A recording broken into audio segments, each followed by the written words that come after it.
Welcome back. This is lesson 28, Challenges to Liberalism. After today's lesson, students will be able to connect the concept of imposing liberalism to both domestic and foreign policies within and outside of Canada. They'll be able to examine the practice of exporting democracy, to be able to connect U.S. foreign policy to the imposing of liberalism and the war on terrorism. So to begin with, we do have some notes here on imposing liberalism to set the stage, if you will. So please read through those.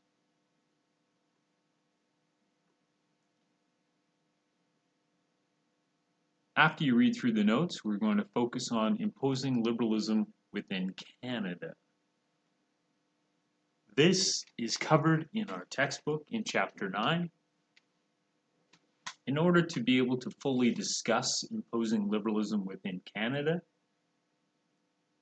you should review historic treaties, the policies of the federal government that have aimed towards the practice of assimilation, including through the Indian Act of 1876, residential schools, the White Paper, and the Royal Commission on Aboriginal Peoples.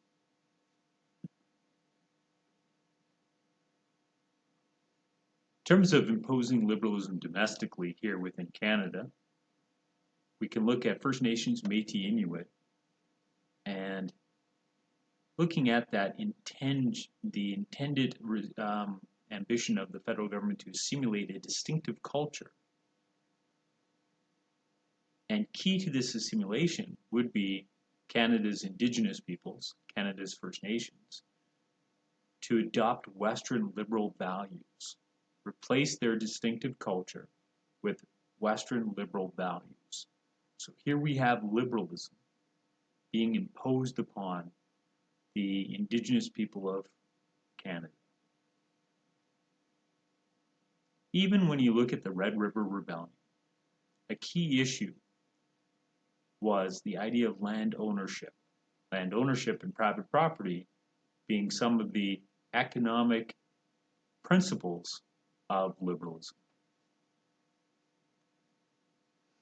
Harold Cardinal has spoken a lot on this topic of imposing liberalism, and we have some of his quotes here.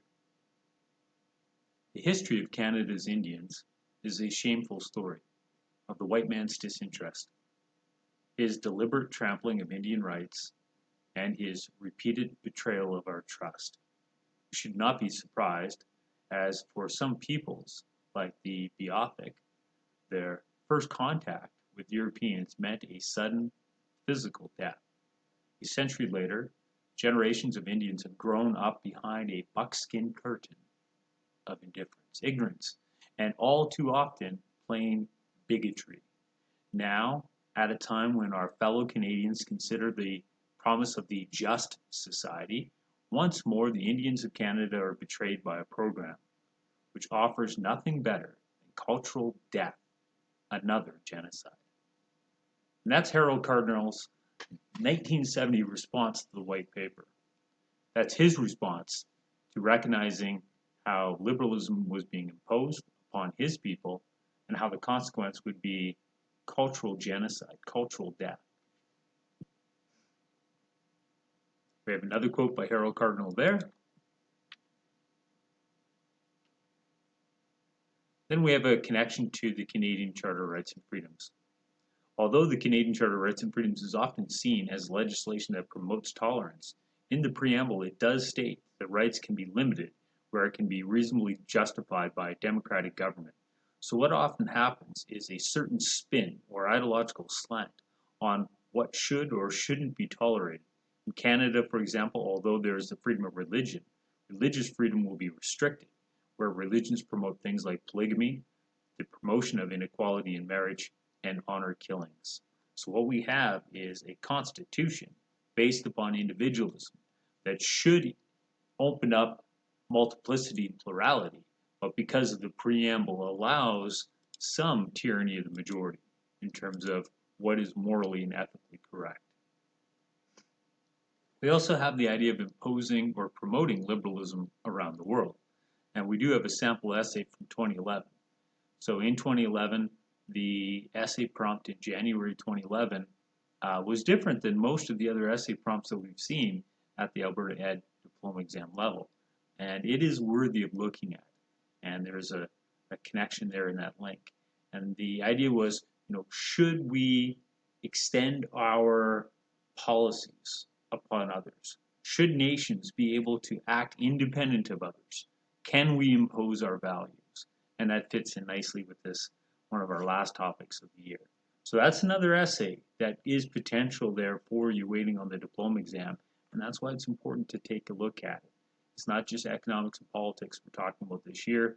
Liberalism can also be an ideology, a set of values and beliefs that can be expressed through foreign policy.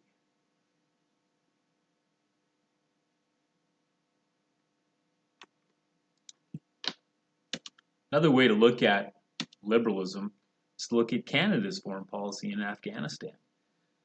And although that you've been a student through some of Canada's experiences in Afghanistan, Canada's involvement in Afghanistan has been long and at times controversial.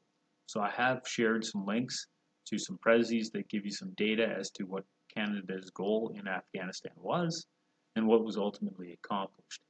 Canada's goal is also summarized here by Canada's armed forces. Another related concept to challenges to liberalism is the idea of, can we export democracy? Exporting democracy. Democracy is a wonderful theory. That's all it is, a theory. In practice, it does not work.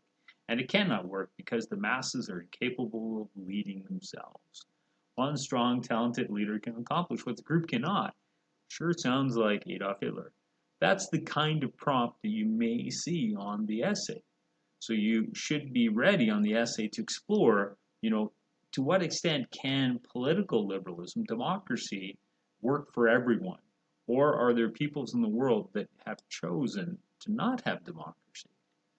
Can they willfully choose to have an authoritarian state?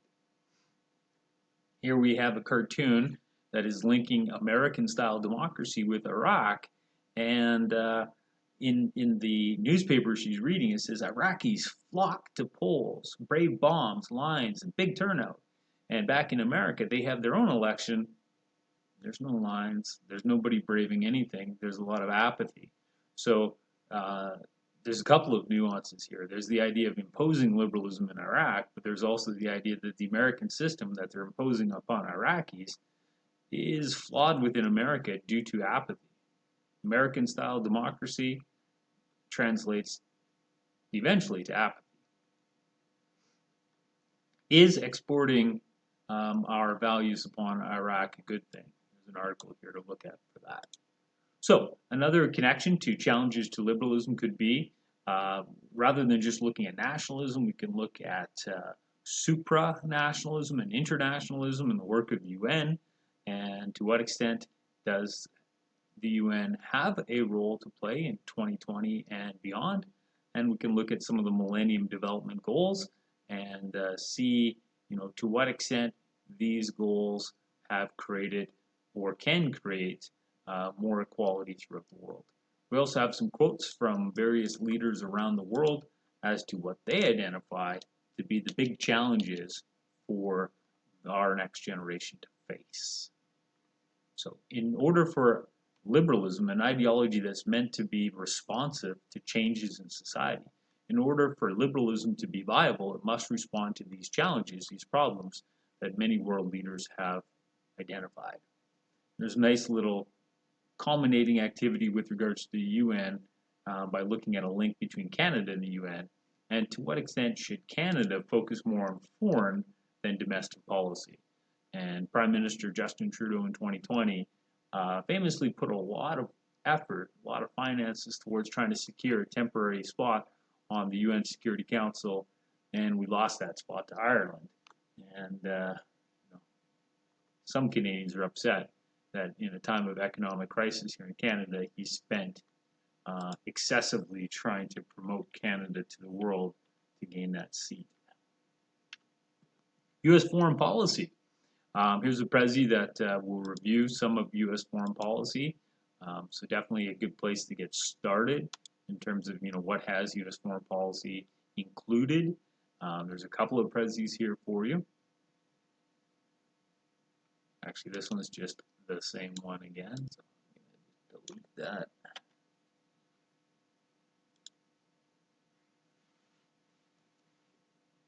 So we have a summary of U.S. involvement throughout the world, and there's some videos to link you up with. So if you are unclear as to what Canada and the United States, how they relate, or how the United States relates to Mexico, or how the United States relates to Latin America, its backyard, there's some clips here to help you out with that.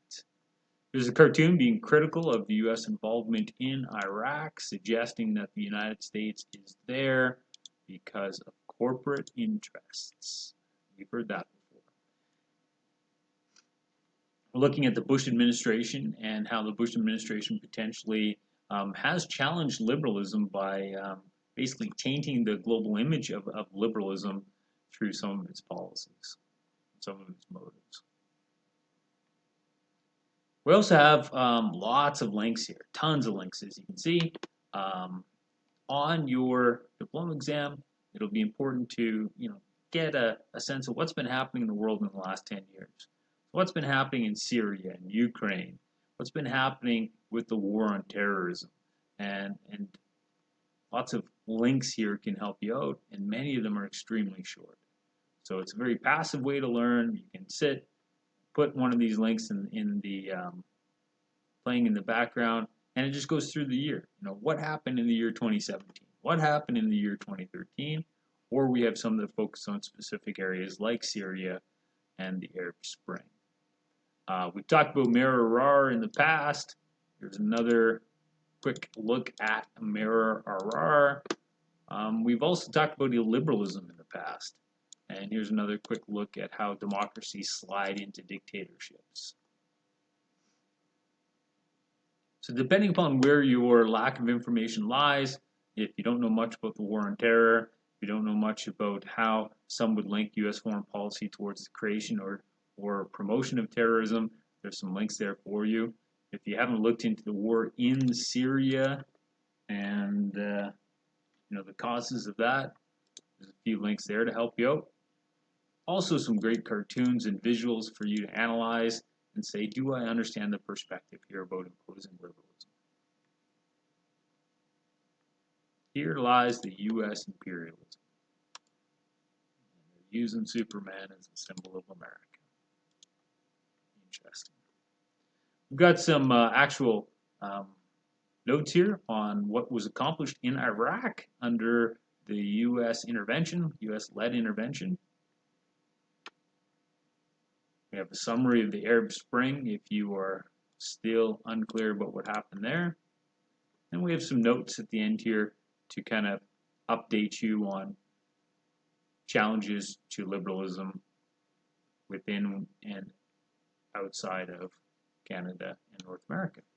So I'll see you at the Hangout, and make sure that you come with lots of questions so I know which case studies you need more information about.